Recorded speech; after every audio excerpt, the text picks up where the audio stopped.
All right. Hello. Should be all good to go. Let's go ahead and make sure we are before we start walking and discussing into this. Check. Let me make sure. Sure looks like it. All right. Let me see. We upgraded a restring so cool. All right, we're all good to go. So now, obviously, as a season ticket holder, I'm not at Atlanta this week. I was 4.5 hours into the drive, got a family emergency call, and had to come back. So I'm not at Atlanta this weekend, which is majorly disappointing.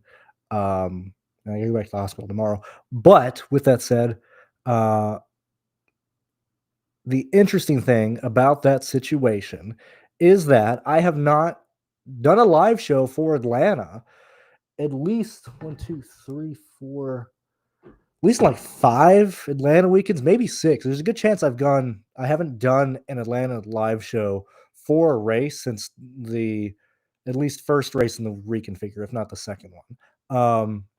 So with that said, and since Sheets is not here,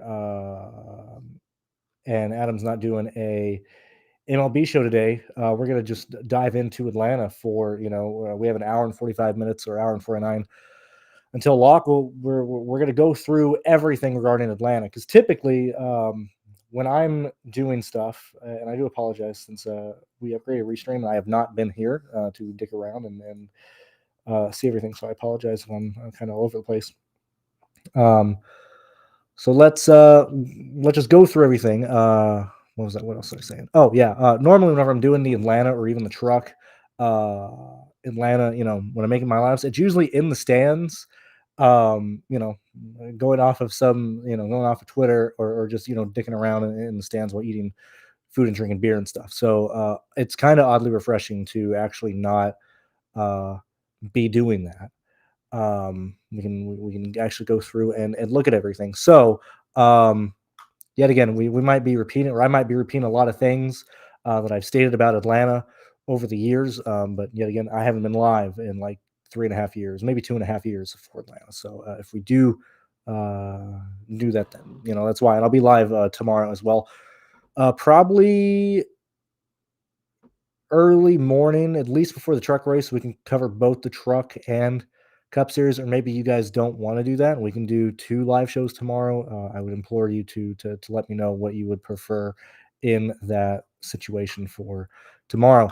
As we go through and go over everything related to Atlanta, yet again, we will talk about the Xfinity Series race. Got to get through all my spiels and all my shindigs and whatnot and stuff very quickly. I do not include Atlanta data with Daytona or Talladega. I run Atlanta as its own animal.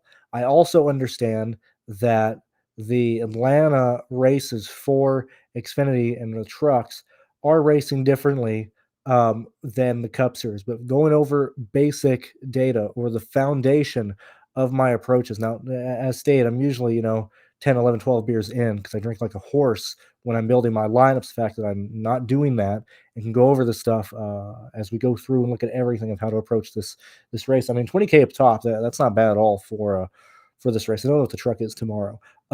Starting off with, now I haven't updated for the spring race this year.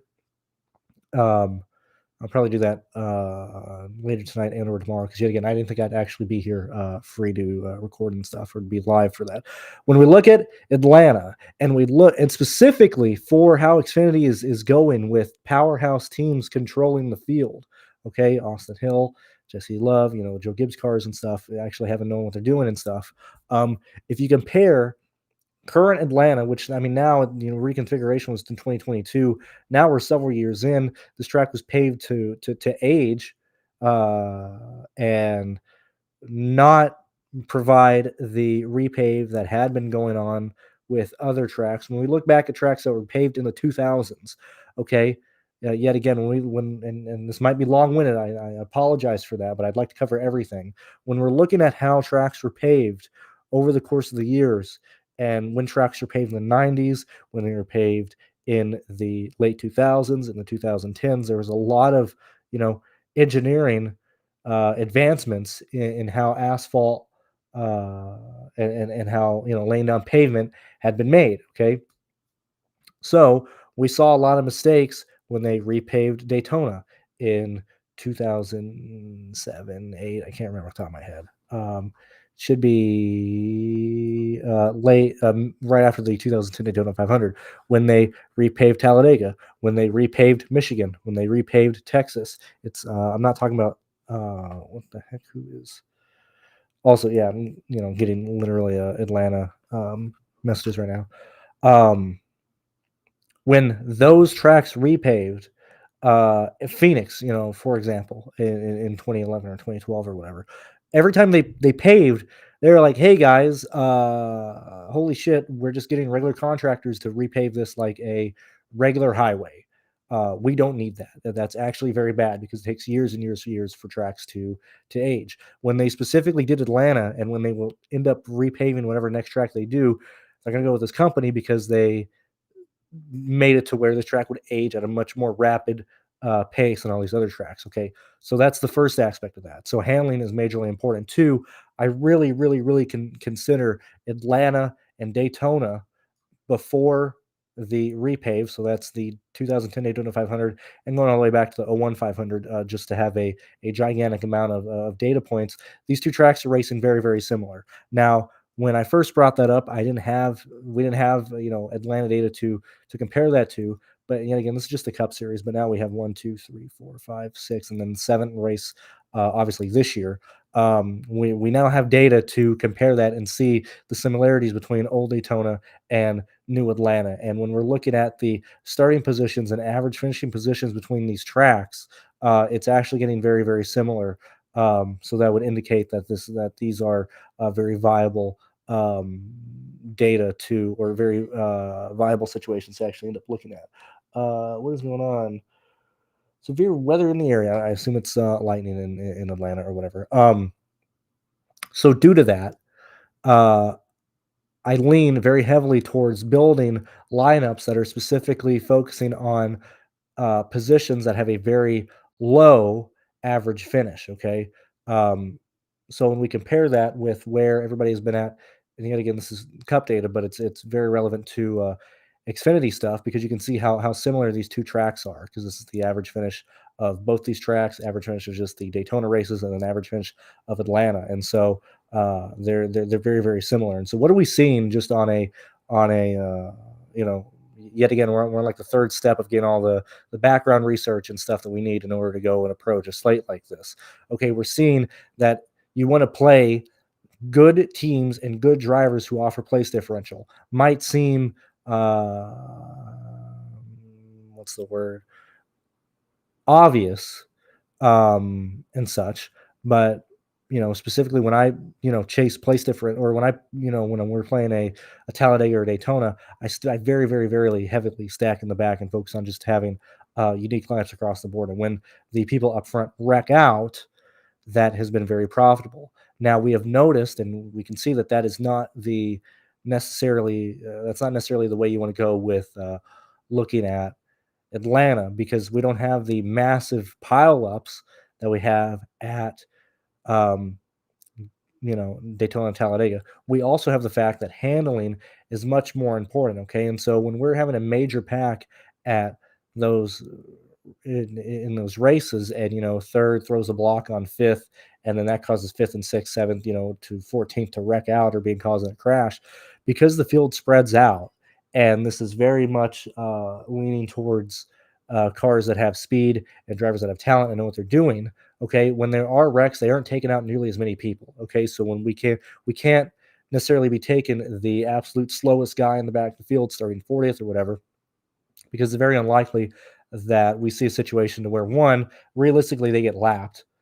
Two, it's very unlikely that we see a situation where they will end up finishing in the top 18 or top 17, where that outcome is very much alive at Daytona and Talladega. It's not very much alive here at Atlanta. When we move over, and yet again, I want to what I want to do first, the dashboard, or we'll do the dashboard first, then we'll look at the past races at Atlanta for the Xfinity Series. When we look at, yet again, you can get this by going to our website and going through it in more detail and stuff. When we're looking at these races here, which thankfully, yet again, we have we have a pretty big sample size of what we're seeing at Atlanta. And what's going on here? Power loss on his end. I mean, am I still live? Sure looks like I'm still live. Very cool. Whatever. I'm still here. Luckily, we have a pretty big sample size of Atlanta data just to look at specifically. When we're looking at these Dominator analysis, now yet again, we've had races to where it's been runaways with Jesse Love, Austin Hill, twice and stuff. But what I'm focusing on here and looking specifically at is outside of the 44, 39, 27, and 22, and even including the 21 Dominator points that these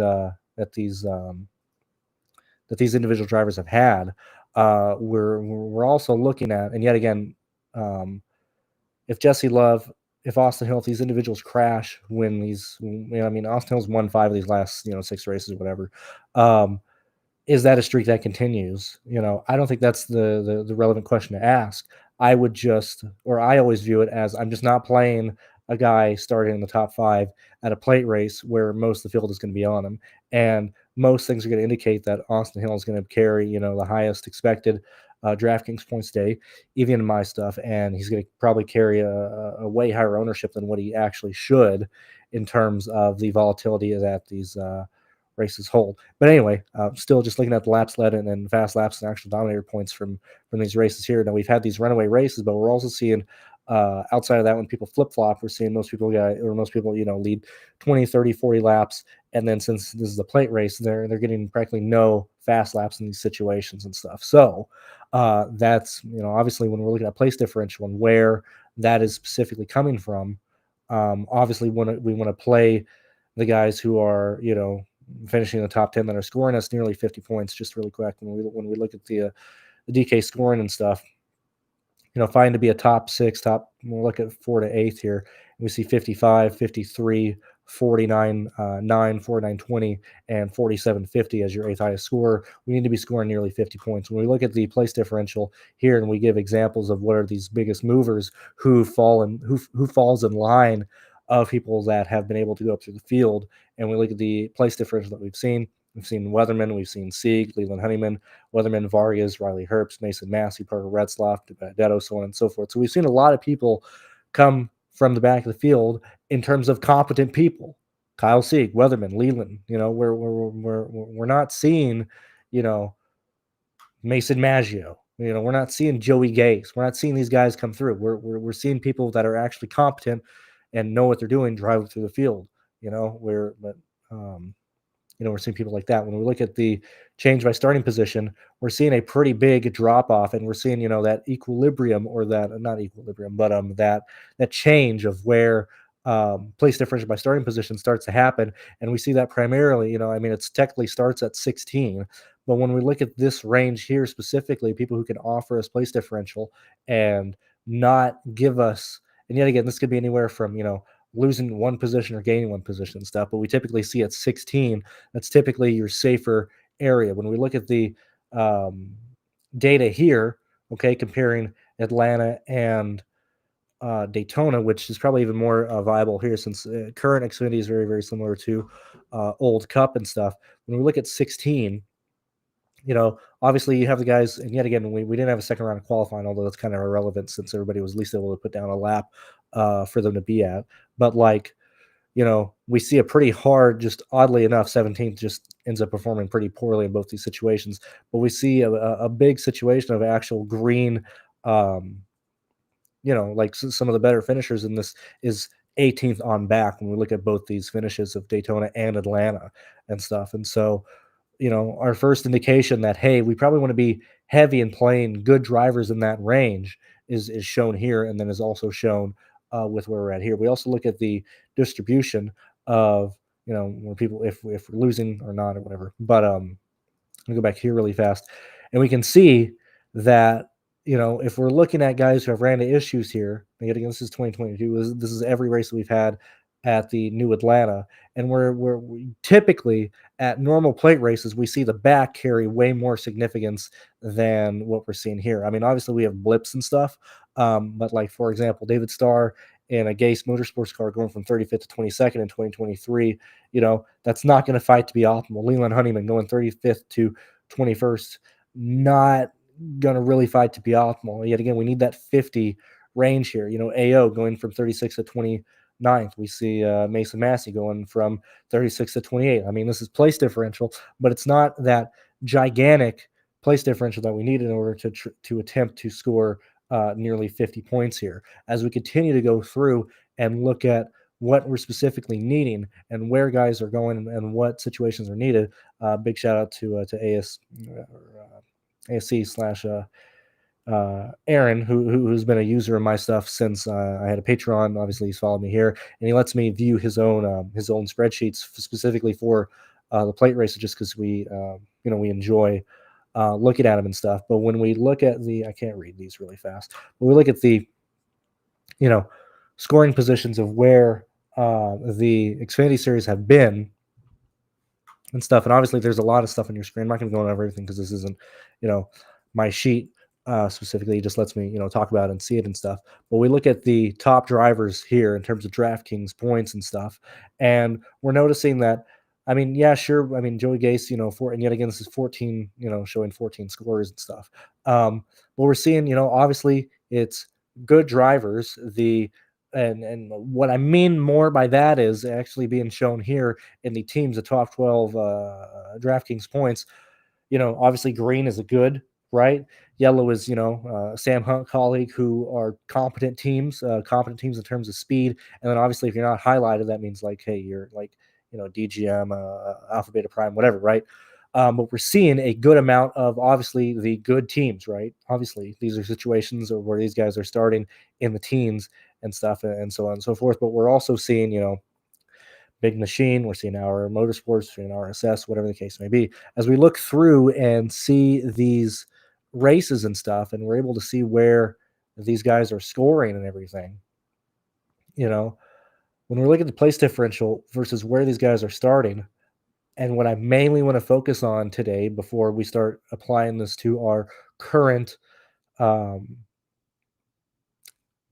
our current race, right? I want to go through and look at the starting positions for these guys. We're seeing a lot. We're not yet again. If we look at Talladega and Daytona, obviously that chunk is where, or those races are where we want to, stack from the back, and or slash the way you play or maybe not the way you play, but the way people play Talladega Daytona, where they chase the optimal, is like very risky and nearly has never hit, because it's very unlikely that somebody will actually play the optimal once all said and done a plate race for Daytona and Talladega. However, that approach, yet again, where it's very risky at Daytona and Talladega, if anything, that's how you want to play specifically at Atlanta. Okay, and then again, we'll talk about that when we start looking at this slate. But looking back, we're going to look back at the last races to 2022.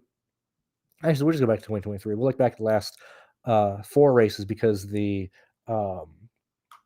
track has aged so much. I think it's actually worth just focusing on some of the more recent races. Anyway, regardless, when we look at the starting positions here and who the other people are who are getting through, yet again, I'm not playing Austin Hill. I'm not playing a favorite. I'm not playing the guy who can potentially win a 6th race here. I just don't really. It's like if you're at if you're playing roulette and it's just kept on hitting fucking red, like, okay, fine, whatever. But I'm not gonna be trapped in the gambler's fallacy. I'm not gonna just keep hitting that because it keeps hitting, right?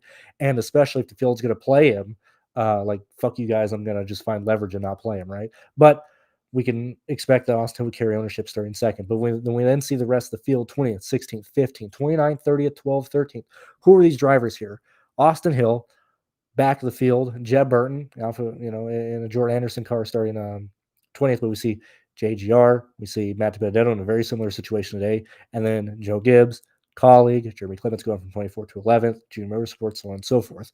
We look back at 2024, the second race, and we see Weatherman, Kligerman, AJ, Corey Heim, Hill, Chandler Smith, Sammy Smith, Brandon Jones, Leland, Josh Williams, Jesse Love. We're not saying a lot of bad names here at all. Okay, and this one was very, very heavy in the top 10 and top 20, outside of Weatherman starting 37th and Leland starting 35th. We look at the First race in 2024, 1st, 24th, 23rd, 12th, 13th, 22nd, 2nd, 10th, 15th, 14th, 8th.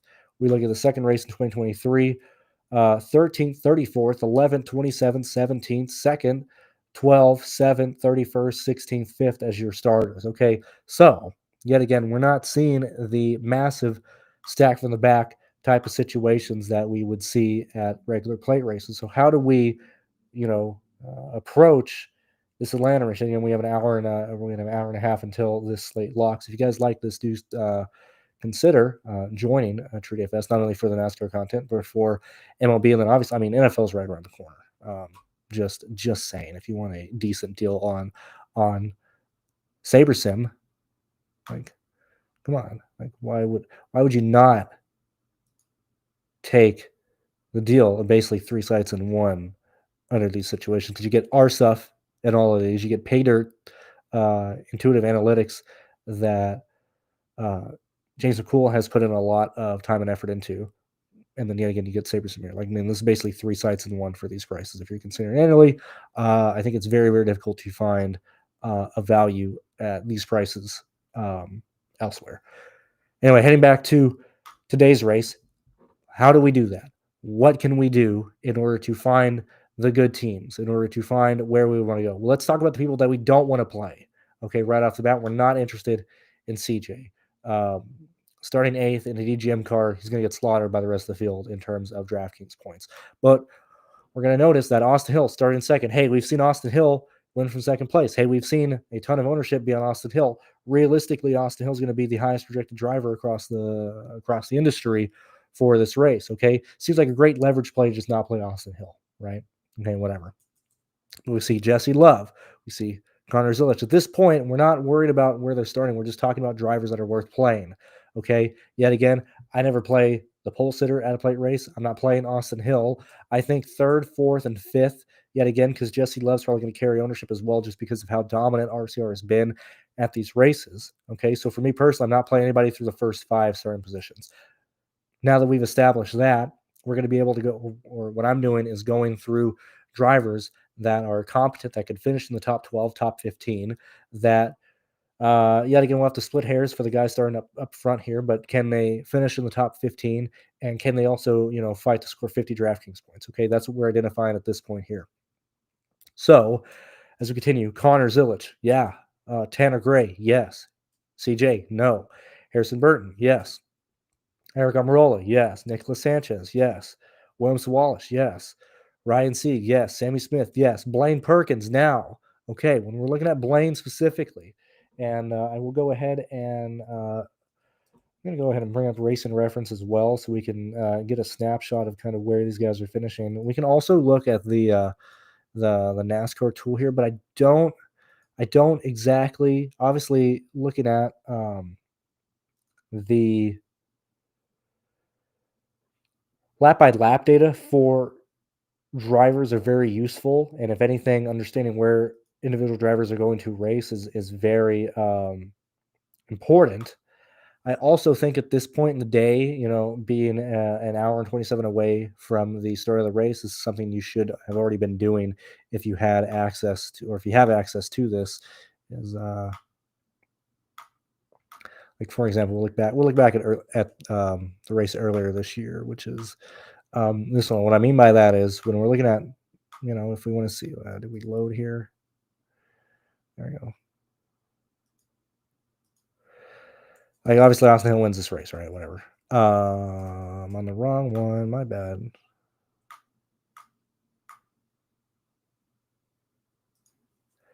Obviously, this is something you should already be doing. I'm going to assume you're already aware of where people are running in these races at any given point in time. Okay, you should already be going through this and being aware of where people are running. Yet again, specifically at Atlanta and in these tracks where handling is a much bigger issue, and the pack will spread out to where we're going to have the slowest 8 guys in the race. I mean, this race has 38 cars. I don't want to play anybody who's going to be running from 38th to really 28th. Okay, high risk if you're only a lap down, whatever. You should already be doing that, or should already be aware of where those drivers are. I'm waiting for Racing Reference to finish here. Give me a second. because we have to look at Blaine Perkins. So we're gonna go ahead and look at the last 5 races. We don't need to do anything too crazy here. When we look at Blaine, okay, which I think he's only ran. Did Mr. Blaine? My keyboard has died. My keyboard died. Hold on.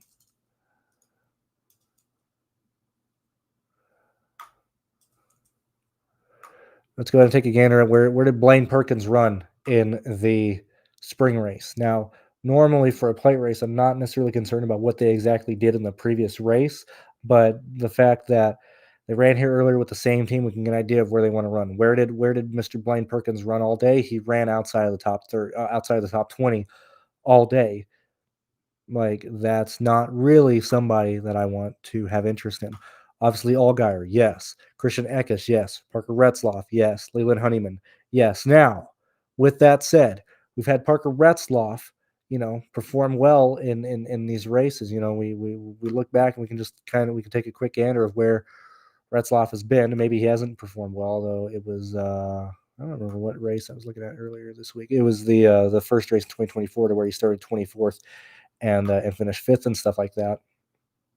But we combine that with where he's starting. 18th is, that's a hard thing to push past. We've seen those other races who starting outside of the top 20. So I'm a bit hesitant with Parker Retzlaff and Leland Honeyman. In fact, I probably really don't have a lot of interest in that. And so we're just going to go ahead and kind of go through. Actually, I'll just label all these guys here because this will give us plenty of time to kind of goof around. It's going to be a very yes, no type of situation here. I'm not really concerned about splitting hairs with these guys here.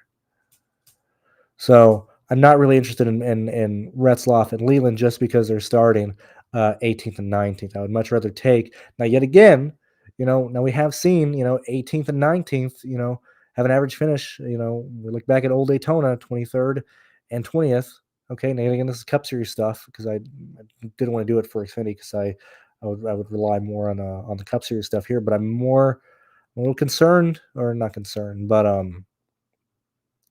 I would rather take the better teams starting right beside them, especially when salary isn't an issue. There's no reason we should even be concerned about salary. I would just take Allgaier and Eckes over Retzlaff and Leland any day of the week. Patrick in the Sam Hunt car, I'm very happy with. Kyle Sieg starting 21st. Gonna say a no for me. Daniel Dye, yes. Not interested in Catherine. I like Carson. Now, Anthony Alfredo is a legit dumbass, like literally actually stupid, but in play here, in play for Jeffrey, in play for Jeb, in play for Ryan, in play for Dean, in play for Josh Williams. Now, at this point, do we really need to take unnecessary risk with Chris Wright? Yet again, this isn't a normal plate race to where I'm personally playing every guy in the back of the field regardless of who they are. I actually want to have skill be somewhat a determining factor if I play you or not. Due to that, I'm not playing or I'm not interested in Chris Wright. I like Brennan Poole a lot. He knows what he's doing. Matt DiBenedetto has come from outside the top 30 to finish in Xfinity Series races at Atlanta before. Probably seems like a good play. Okay, I'm not interested in Joey Gaze. I'm not interested in Mason Maggio. I don't even know if you necessarily need to even bother fucking with Nick Smithley or Mason Massey here. I'm going to say yes to Nick and yes to Mason, but I really don't know why you would even be playing these guys. Realistically, the actual pool of drivers that you would be using are pretty much this range here, right? And if you don't want to carry as much risk and stuff, you could very easily just bump that down to using this pool. From Eric Almirola to Matt DiBenedetto, anybody listed in green is who I would focus on. Now, with that said, now that we have a pool narrowed down, we then go to how many lineups are you playing? What is your goal? What is, what are you comfortable having with? If skill is much more important. Now, yet again, we did have a lot of crashes late in the spring, okay? Yet again, once we got into stage 3, we just kept wrecking shit, right? But if we don't have these crashes, and even still these crashes, we had, I mean, hell, we'll even go back and look at this last race here, right? How many people actually DNF'd? Let's go ahead and answer this really fast here. I guess I could have done this on the other one too. It'll also show. We have 28 people on the lead lap. We have 32 people finish the race. Okay. And yet again, we have a 4-car incident here and we have a 5-car incident here.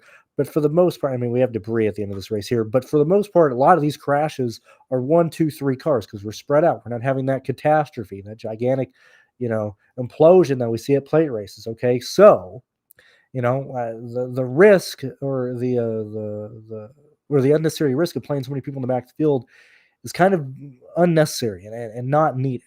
Okay. So now that we're at this point and we're focusing on who we want to play, who we don't want to play, and stuff like this, I mean, the people listed in green, arguably what I would argue would be the pool.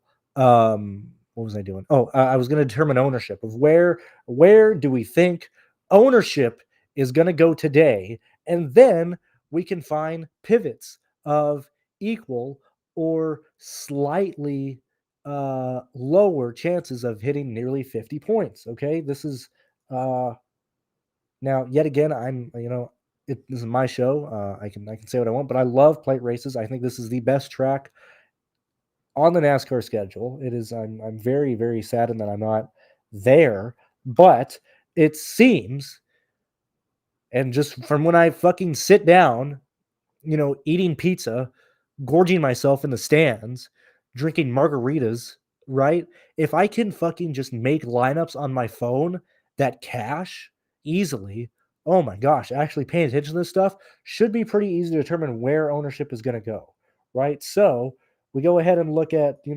projected ownership for today's stuff, okay? What does that look like? Who's going to carry ownership? Okay, yet again, it's going to be Austin Hill. Okay, hey, if the field has 40%, 42, 35, 50, doesn't give a shit, doesn't matter. He's most likely to be the highest projected and highest owned driver.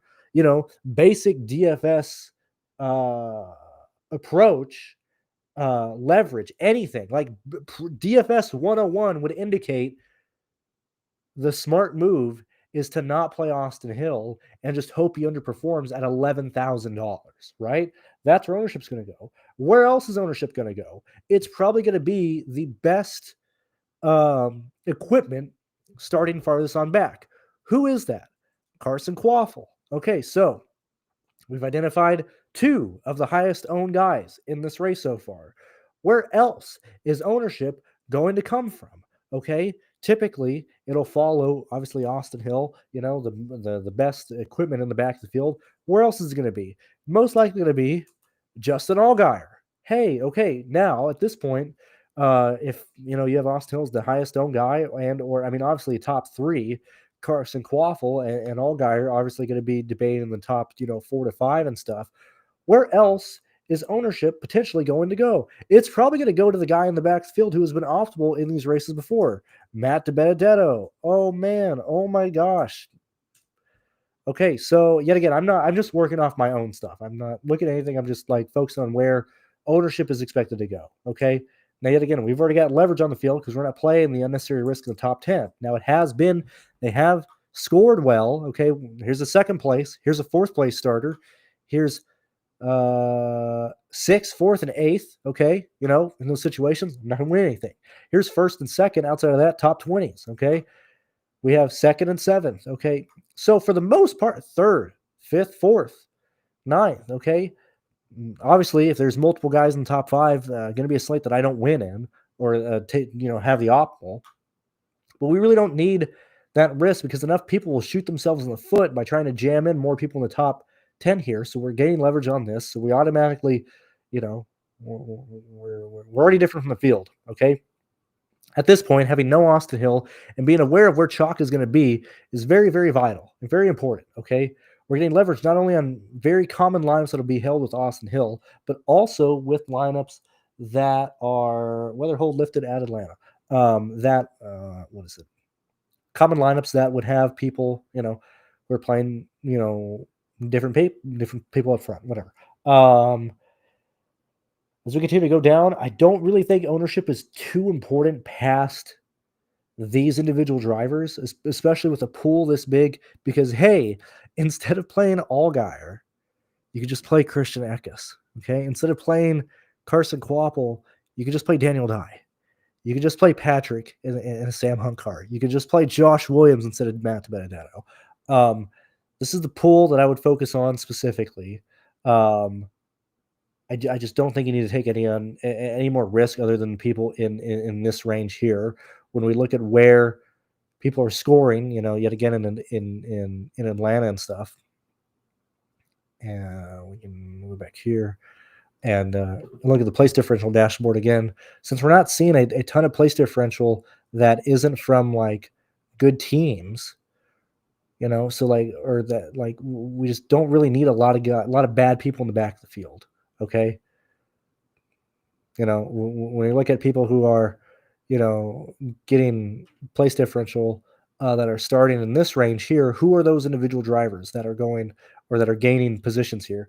Austin Hill starting 14th, finishing second. 15th to 5th, Nicholas Sanchez. 15th to 7th, Anthony Alfredo. 16th to 2nd, Park Kligerman. 16th to 3rd, Eric Amarola. 16th to 5th, Daniel Hemrick. 16th to 9th, Josh Williams. 17th to 8th, Parker Kligerman. 17th to 12th, Parker Retzloff. 18th to 8th, Landon Castle. 18th to 10th, Justin Haley. 19th to 7th, Sammy Smith. 19th to 10th, Harrison Burton. So on and so forth. It's like we want to mainly target on the good people starting outside of the top 10. And if you have somebody in the back of the field here, if we're splitting hairs even more, if we're finding the good teams back here, and or good drivers. Now, Williams Wallace has been up and down, but the car should carry him to have a average running position inside the top 15. But if we continue past that, we could very easily remove Jeremy Clements. We could probably remove Ryan Ellis. I mean, at that point, you have 1, 2, 3, 4, 5, 6, 7, 8, 9, 10, 11, 12, 13, 14, 15, 16 drivers here. I think you're going to have a really good chance of cashing very easily using just these 16 drivers. That's where I'm at. We are an hour and 13 minutes away from the slate. It's going abnormally distributed. That is true. Nothing would make me happier than seeing Austin Hill actually be involved in a crash tonight, just to defeat most of the contest. Most people with the contest, or most of the people in the contest that are playing Austin Hill. Realistically, who was probably my favorite play today based on potential upside and stuff like that. I really like Eric Amarola. I really like Sammy Smith. People like that seem to be people that I will be probably very, very heavy on. If you're JGR, Joe Gibbs, colleague, I probably want to play you because by default you're going to be faster than a good portion of these guys here. When we're looking, again, we'll do this last one here. We'll kind of just take random parts of this of the race in February to kind of show my point of what I'm specifically trying to do. Obviously, as I said, this race went green during stage 1 and stage 2. Then obviously, we wrecked a lot of people there. But we go ahead and look at mid-race scoring. Let me actually go ahead and make sure that when the yellows were out. So let me just put Hill in here. So we'll go ahead and look at lap. We're gonna look at lap 68. Okay, where were people running? Not 168. Where were people running on lap 68? Okay, this is what I try and let people visualize or try and let people tell themselves. If you're watching the race or you're watching back, you're trying to get an idea of where people are going to be running and stuff like that. Now, yet again, is lap 68. I understand this race goes to lap 167 or whatever the fuck it is tonight, right? But in terms of speed, in terms of who's riding, who's pushing, who just has the speed to actually be there at any given point, this is your running position on lap 68 of the spring race last year. Austin Hill, Sammy Smith, Creed, Connor, Eckes, Love, Burton, Parker Retzloff, Sam Mayer, the one car, which is probably Quaffle, I'm guessing. I don't remember. Sieg, Pull, Alfredo, Williams, Allgaier, Matt Benedetto, Balicki, Harrison Burton, At this point, we are actually that is DraftKings. That's actually that's DraftKings. Hold on.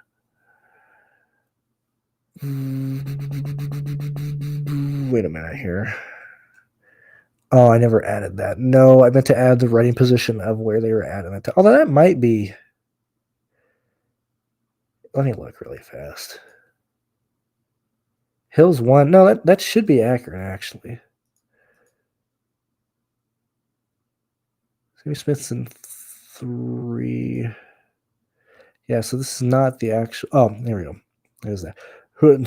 Sorry, let me restate the position at the lap that we're looking at, which is 68. Hill, Love, Smith, Connor Zilich, Eckes, Sam Mayer, Creed, the 1 car, Williams, Allgaier, Ryan Sieg, Burton, Parker, Retzloff, Gray, Alfredo, Williams, Walsh, Jones, Almirola, Harrison Burton, and Brendan Poole. Now that's your 20 drivers, okay? Who is not in that range, okay? All of the bad teams, all of the bad drivers, okay? What is the difference between this here and let me go ahead and we're going to choose lap 1. I want to check when that wasn't totally crashed out. We'll choose 136. What is changing here between when people are running and then when people are actually, we're getting toward the end of the race? Do we have any bad people up in this point, up in the field at this point? Okay, now yet again, this is 3. We still have 3 crashes to get through. Well, we've already been through 2, and it's just the big powerhouse teams. I mean, obviously we have like Jeb Burton, Parker Retzloff, and stuff, Leland Honeyman, but we still have the big powerhouse teams, and the people who know how to actually drive up in front of the field, like Jeb Burton, Parker Retzloff. We still have a lot of the bad people, in the back of the field. Now, at this point, Taylor Gray had been taken out in this race, or had brand issues and stuff. But if you're a bad driver, if you're listed as an F here, you're expected to, or I guess not these guys, because these, this is my leverage of what I'm doing versus the field. But like Perkins, I mean, we've seen that Retzloff's right up front, but still him at 18th is a bit concerning. Same thing with Leland. But like Kyle Sieg, Catherine, Jeremy Clements, Ryan Ellis, Chris Wright, Joey Gase, Light, like these guys, like these people are just not going to be in contention to be a top 20 driver unless the whole field dies, which is going to be really impossible to do at Atlanta with how they end up racing right now. So that is, that's that. Patrick is in the Sam Hunt car. Patrick's competent, a very, very, very, very, very competent man. He knows he's not an idiot. He knows what he's doing. Let's go ahead and look at what he has been just doing this year. If you remember, he had been running some of the short tracks this year, but he's also been running ARCA. He's been racing a lot. Like, hey, where's all the hate towards this doctor saving up money to go race and then buying rides? Kind of weird that nobody's doing that for a doctor spending his own money here. But he's 38 years old, so he's not like a dummy. Okay, he was born well before 9/11, which I don't know about you, but that gives me confidence in him not being like a TikTok, brain rot baby. Okay, he's been very, very competent in his races so far. And yet again, that's ARCA. But hey, he, outside of blowing the transmission up, like pretty competent here. In the Xfinity series at Martinsville, fairly competent. Oh my gosh, somebody who knows what they're doing. Like, he's in a Sam Hunt car. Would I play any Sam Hunt driver starting 20th? I would. 5,800, I would. I'd play Dean Thompson if he was here. Him and Dean Thompson are like the exact same play. I don't see any differences between Dean. Dean can wreck at any time, and Patrick, this will be his first time. Actually, not his first time, but like he's in a car that by speed is 20th. I'm perfectly fine with playing Patrick. And that is where we're at. We're an hour before the race starts, so I'm going to go finish my lines. I hope some of you guys found this useful. I love Atlanta. I love this style of racing. It's very, very similar to old Daytona. I don't know what people want, and that was the best plate racing we had back in the 2000s. Like, that's Atlanta's the best. I'm very, very disappointed I'm not there right now. But gonna hopefully use the fact that I'm not there to really try and play this slate pretty aggressively. And same thing with tomorrow stuff. So see you guys later. Hopefully this helps you out. And yeah, bye bye. See you. Best of luck. See you. Bye bye. I don't know how to take it off. No, I haven't. I'm so sorry. I haven't. I don't know how to end this like I used to. I guess we're just ending right now.